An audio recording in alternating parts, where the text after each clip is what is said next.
আসসালামু আলাইকুম। আজ আপনাদের দেখাবো গাভীর উলানে অধিক পরিমাণে পানি জমলে কি করণীয়। স্ক্রিনে দেখতে পাচ্ছেন একটি গাভীর উলানে প্রচুর পরিমাণে পানি জমা হয়েছে। এই অবস্থায়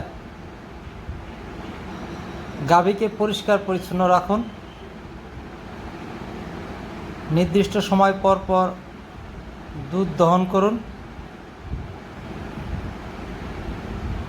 এছাড়া সরিষার তেলের সাথে কর্পূর মিশিয়ে সুন্দর করে লাগিয়ে দিতে পারেন এবং